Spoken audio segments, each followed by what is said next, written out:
tapos ibebenta sa kadiwa. Or ibenta doon sa retail. Ano, parang, bayad na yung buong stocks mo yan. Tapos, ngayon, that's a problem of monitoring also. Magkakadayaan din dyan. So, ang daming problema ho dito eh. Na inilagay sa bigas. Good morning, Jonathan. Morning, Boss Jonathan. Ito yung naka-green din. 25,000 retailers daw magkakaroon ng 15,000 each, sabi ng DTI. Yun yung magic although si Chalex wala sa press release. Kaya ako na rin, pumunta ko sa mga paligid. Nagganap ng 41 pesos na bigas? Meron. So San Juan eh. Kitang-kita sa press release eh. Kitang-kita sa press release. Sa San Juan, si Mayor Zamora. Hindi ako nakapunta sa San Juan eh. Kaya mali ko. Quezon City. Quezon City. Ay, mali ka dyan. Sabi, may mga nakatakip na yung kanilang mga bigas. Bigas eh. Yun ang kinatatakot ko magkakaroon ng parallel. Yung nga, yung parallel market malamang sa hindi nangyayari na ngayon yan. Okay. Sabi po ng DTI, isang buwan lamang daw itong price control. Ba't nagsalita ka pa ng ganyan? Di lalo magtatago ng stock yung mga yan. Alam na nila yung deadline. Ilalabas na lang natin. Bakit naku naman, mag-isip-isip naman tayo ng konti. Sinabi yun? Oo. Isang buwan lamang daw yan eh. Ay? So, kumbaga, magtiis na kayo. Oo. Retailer, hindi po magtitiis yan. Malulugi. Isang buwan lang daw. Di lang. Ako yun. Isang buwan. Hindi ko na ako magbebenta. Oo. Tago ko muna itong ano ko. O kaya kung magbebenta ako, kalahati lang muna siguro yan. Kung halimbawa 100,000 ka man sa... tatago ko. 20,000 lang yan. It may last 1 month daw. Sabi ng DTI. Ba't po kayo naglagay ng price control? Ano yan? Hinahabol lang ninyo yung inflation rate? Hindi, sinabi niya kung 1 month lang. Kaya nga. Ano yan? Statistics ang inyong ano? Malamang. Nilalagay. Hindi nga malaman sino nagsubo sa presidente nitong price control eh. Ang hula ko DTI. Palagay ko, sila nung mga economic managers so-called. So-called. Pero ang tema, ito naman so-called. Hindi, malamig yung ibig niya sabihin. So-called, malamig na malamig. September na eh. Oo, papasok na sa Pasko eh. Tama ka ng ganyan si Trixie. Parang, pwede mo sabihin. Ano bang diniscribe mo? Maganda na nga. Portive na ka. Yeah, maganda. Sa tindig. Maganda ang tindig ngayon. May slight, at parang collateral issue, repercussion. Nag-resign yung isang USEC ng DOF. Oh, really? Si Shelo Magno. Pwede niyo ba ito? Bakit siya? Ganon? Of course, medyo controversial whether she was fired or not. But shortly after lumabas yung balita na nag-resign siya, nag-post siya na miss na daw niya magturo. Tapos ang pinakita niya, ang kanyang picture na pinost ay yung graph ng supply and demand.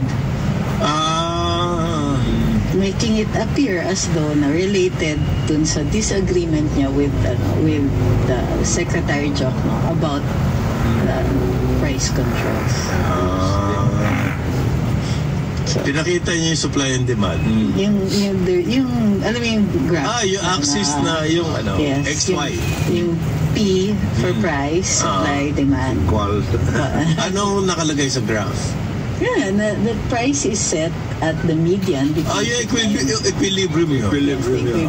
Equilibrium point. Yung po supply and demand, magkocross yan. Yes. Diba, that's doon sa cross na yun, yung equilibrium, yun ang price ng market. That's Econ 101. But that is, sabi nga nila, ceteris paribus. In Latin, ceteris paribus. Everything else being equal. But in the market, there's no such thing. In the real world, that other things are always equal. Cannot be. In this case po, ang factor dito yung manipulation. May naghawak eh. So, the judgment of everybody, even in the business community, This is an artificial rice. Oh, yes. Definitely. May nagmamanipulate ng price. How do you fight that? Ang sa akin, the only way to fight that Correct. is join the market, Yan. NFA. That's the only way to We balance already it. have But the they don't solution want to do there. that. Yes. They don't Kasi- want to do that. Kaya napilitan silang price control. They don't want to, See? What? You mean to say this is a measure that tends to protect the actual... No. They have to protect their original. They have to protect their Position. reputation. Oo. Kasi sila nagbigay niyan eh. They were the ones who actually promoted itong tungkol sa RTL. Yes. price tarification, etc. Sila yung promotor niyan eh. Okay. So, No, ngayon po, gusto nilang, ang measure nila, to solve the rice crisis, babaan ng tariff on the imported rice. Yun na naman. Okay? Kung ako sa kanila, So, paikot-ikot tayo nito. And the solution is staring us in the face. Join the market as a third force. Kamang government, kaya yan po yung kaya nga ng nandiyan ang gobyerno. yung NFA na tinanggal nila. Kung ako sa kanila, ang uunahin ko muna na puntahan para maghalongkat ng pera. Marco Polo kasi. Nandun ba yung pera? Nandun? Hindi, nagsara na eh. Nagsara na. Nagsara na yung Marco Polo. Nalugi. Hindi ka pwede Dilo. pumasok doon. Exclusive. Exclusive din. Oh my God. Oo. Baka na Trillionaire? Yikes. Di ba? Kalungkatin niya muna yun. Baka natin yung bigas. Hindi naman. Ito, pambili ng bigas. Grabe. Yun na, hindi mo pwedeng pakpakan yan na gano'n. Yun na nga, kasi- Iikot ka. Papaikutin ka ng market. Ito pong price control, we're in for a lot more trouble. Yes. Because of this Dagdagan price niya na rin yung pagbaba. Although sinasabi nila, it will come with other measures. What other measures? Such as, Sa- ayuda nga. Ayuda nga. What are Yung ayuda po, afterthought. At saka yung Nagkukumahog sila ngayon, maghanap ng pera o sa Makakita kukunin kasi niya. yung pagkakataon. Yeah. Okay. At saka yung the other measures that Tapos, sandali lang daw to, 1 month lang. Sinabi pa talaga yung... under the circumstances, mamili ka, you have certain rules and how are you going to make use of those? Para sa akin nga, parang Jonah, there's no other way. Tirahin But from mo the na. government, Yes. join the market, Bigyan mo na ng... burn the hands of the Oo. speculators. Bigay mo na yung pera. Nag-speculate ka, mabubulakan ka ng bigas. Yeah. Mahabaan tayo ng PC. Government ako eh. Bahala. Mahabaan tayo ng PC. Bibili ako ng bigas at bebenta ko ng kalugi. Yeah. Correct. Okay? Sige, ikaw, ilalabas mo din yan. Mabubulakan ka, buk-buk. Maabutin mo. Ganyan po dyan. Ganyan Oo. ang labanan dyan. Hindi pwedeng... siga ako eh. Price control. Sige. The black market, parallel market. I think the government has to rethink itong measure po na to. Lalo magkakagulo sa merkado. Despite the press releases of DTI and Mayor Zamora, Wala yan. wala ho impact. Lalo na pag-iisang merkado pinunta mo, yung pinunta. Ano ba mali doon sa sinasabi ni BBM parin Jonah na ibalik na yung NFA? Bakit inupakan siya ng inupakan? At saka bakit kinontra siya ng katakot-takot? Pati cabinet niya. Oo. Kinontra Ang siya. galing naman itong mga to, no? Napapirma ba nila? Di ba? Ano yan? Kasi itong recommendation. Hindi. Siguro, ano yan? Siya, ganito na ito. 60 pesos na, ganito. Bakit hindi nyo ibigay yung pera na available dyan sa NFA? Nako, sir.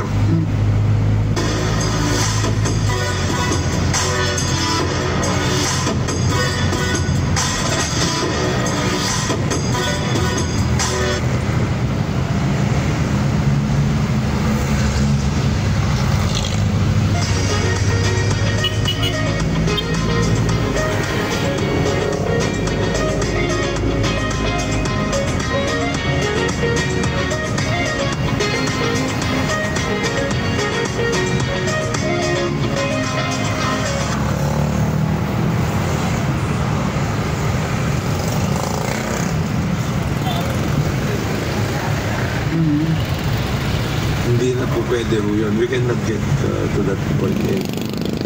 I-blame na raw lahat, wag lang si BBM. Hindi daw tayo masyadong halata. Tayo pala yan. Hindi raw tayo masyadong blame. Okay. Ang policy po na to ay ang ating alam, isinubo yan kay BBM. Kasi ang original na position niya, let's go back to NFA. Yan po ang sinasabi niya, let's go back to NFA. Nagkaroon pati sa kanyang mga technocrats, nagkaroon ng vehement reaction against. Kasi yan po mga technocrat, ang kanilang rice tarification. Kasama sa rice tarification na concept, na idea, buwagin ng NFA. Okay. Free market everything. Import, all of the free market everything. All of the trade agreements, RCEP, etc. Lahat yan, free market po everything. Anybody can import. Kung ikaw magsasaka ka at tatamaan ka ng import, sorry. Ganon Ganon ang policy natin. So wala nang NFA din. Kung consumer, mahihirapan kayo dahil sa free market, sorry. Ganon ang policy. Ayudahan na lang namin kayo. In a highly, yung mataas po ang poverty rate na bayan, yung free market na yan, nakakatakot siya. It will create social unrest. Yes. Pag nagkaroon ng social unrest, political upheaval na po yan. Ganyan nangyari dun. We have gone through a lot of things na mga ganyan. Nag-umpisa sa Narik, na Marco. Lahat yung mga yan. Tinira ng mga traders. At wala rin ba sariling isip si BBM gagawin lang kung anong sinubo sa kanya? Ang gagawin niya yung based on the study na binibigay sa kanya. So yung study na yun, kung pinakita na makakatulong to, gagawin niya. Siyempre. He has to rely on those things. Kaya ka nag-resign si... Wag niyo lahat isisisi sa presidente. Sa totoo lang. Kasi ito ang problema ng food price increase. Worldwide. Makikita nyo nga sa ibang bayan, yung mga dating proud na good citizen, ngayon pumipila na po sa food lines. Makikita nyo yan sa news abroad. Okay? Sa Argentina, ang lupit ng inflation. Sa Venezuela, 400%. Sa Argentina nga, dati sikat na sikat yung mga tango places. Wala na yan. Nagsara na. Kasi hindi na ma-afford ng mga tao. Okay? There's a lot of things going on around the world. Hindi ho tayo exception dyan. Okay? Hindi natin sinasabing faultless si BBM. Ito lang naman ang masasabi ko kay BBM. Sa ngayon, what we see so far sa move niya sa agriculture, tama. Yung kanya. Yun tama yung sinasabi Tama yung sinasabi niya. Tama yung proposed policy niya. Tapos sinubuan siya ng ganito. Eto, makikita lang natin yung effect at anong reaction niya kung successful nga ba itong price control. Ang ating pinag-uusapan dito, yung mga repercussions po nitong measure na to na madidistort ang market and therefore maraming masamang mangyayari.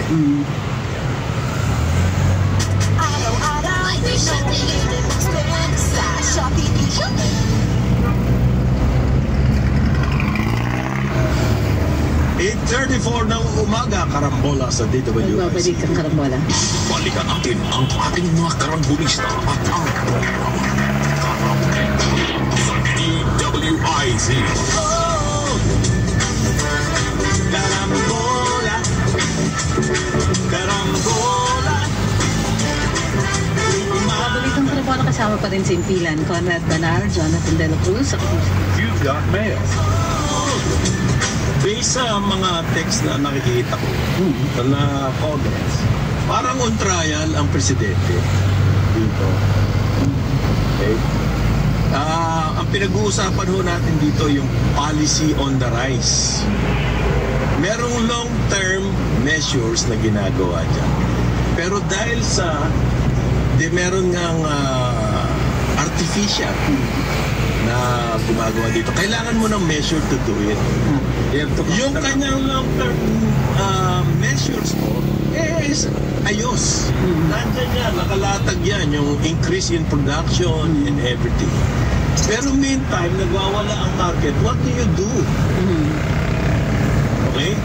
So yung, halimbawa po sa Senado, ang kanilang isip ay ganito, magpasa ng batas at yung daw smuggling at hoarding ng agri-products. Ibig sabihin yan, pagkain, gagawing krimen na unbailable. At tatanggaling na raw sa Bureau of Customs yung authority regarding smuggling ng agri-products, hindi na raw customs. Kasi ilang taon na bang customs ang dapat na umaasikaso niyan? So they're creating a Kanino sila? Magkakaroon ng bagong council. Council! Ikaw naman, council. Mas Lalo problema. May problema ba yun? Yes, because alam mo na kung ano nangyayari sa council. Coordination yan. That's an example. There is no hard and fast fix rules how to solve a problem like this. Lahat po ng solusyon na gagawin nyo magkakaroon ng repercussion. Ngayon, ina-analyze natin dito sa Carambola. Ano yung repercussion? No, halimbawa, no price control. Anong repercussion nito? Batas na gusto ng Senado property. Actually, there was an original proposal before, na ibalik yung EIIB, Economic Intelligence and Investigation Bureau. Pakontra sa cost. Yun talaga yung smuggling. Yung tumatabla. Tumatabla yun. Tinanggal po yan. At the same time, dahil umangal ng mga smugglers. Ay! Yes. Binanatan sila. Yan ang ginawa ng tatay ko after retirement. Binanatan sila. Alam mo, dami takot dyan sa EIB. Kaya dito sa Carambola, ayusin natin yung customs. Nako. Kasama yung EIB. Hindi pwedeng... hindi pwedeng customs lang. Kasama yung EIB. Yun ang toll order. Para ayusin yung EIB. At hindi nga ibalik yun. May suggestion at the start of the BBM administration last year, there was a proposal for that. Ibalik yung EIB because executive order yan pwede. And then nilagyan nila yung... Actually, AO. Yes, pwede. Administrative order lang. Reorganizing. I-reorganizing it. Meron pa. Well, yung Senate, bagong batas ang ginagawa. Doon sa nare-rate ng warehouse at press release. So lahat po may measure. Okay? Alin ba talaga ang effective? At saka naghahanap sila ng pondo. Yung house. At naghahanap funds, etc. At sinasabi lang natin, ang pag-uwi ninyo, yung original na problema, rice tariffication. Okay. Huwag na yung mga kaya po na Senado. Yun na nga, yun ang problema dyan.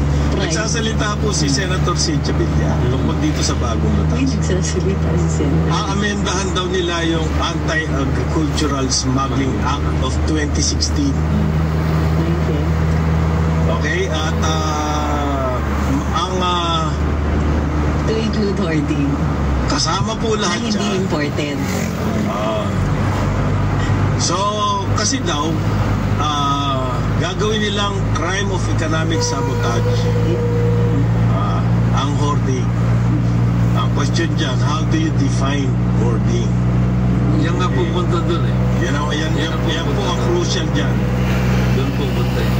Ngayon, kasama dyan, they will create a special court parang Sandigan Bayan for agricultural smuggling and cartelization and hoarding and the likes.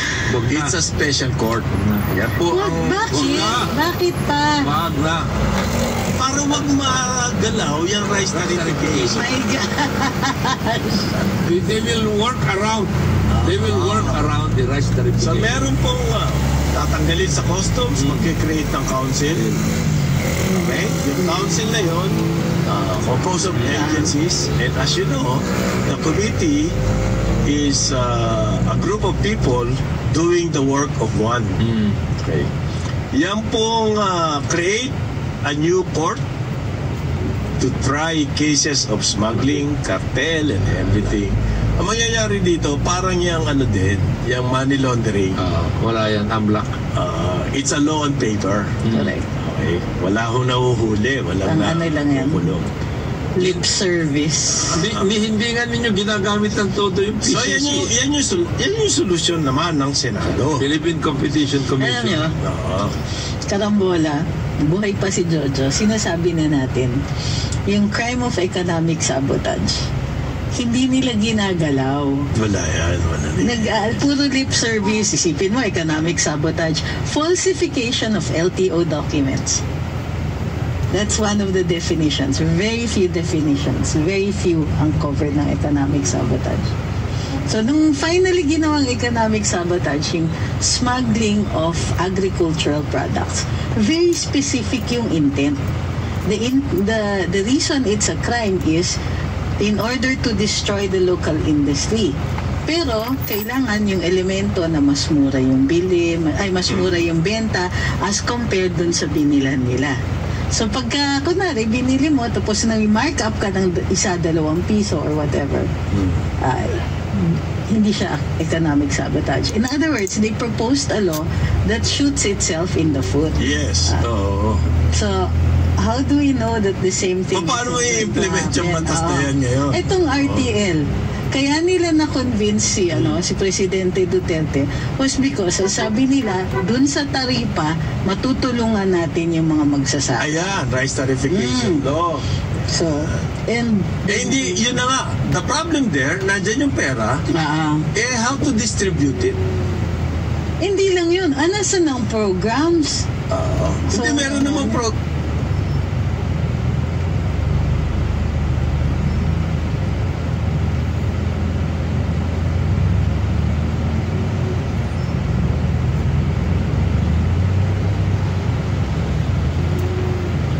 bara-bara dyan.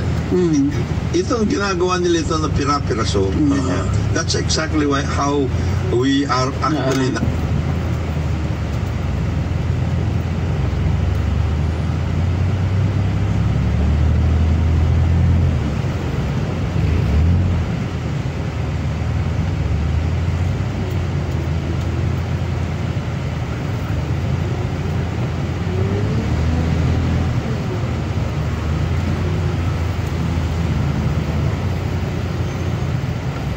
ang umaasa sa coconut for their livelihood. Yes, of course.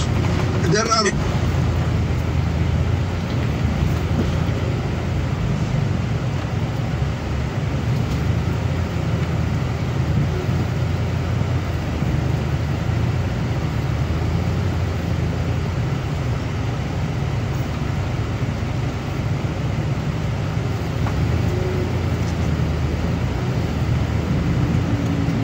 nagagamit ba? ang sinasabi Yun ang selling point nila kay President Duterte. noon. Makikinabang ni si farming. Makakakuha tayo ng pera to modernize traktora, etc. And there, now we are ending up at the end of every year na merong ganyan na ayuda. Ang final solution. Ayuda pa din.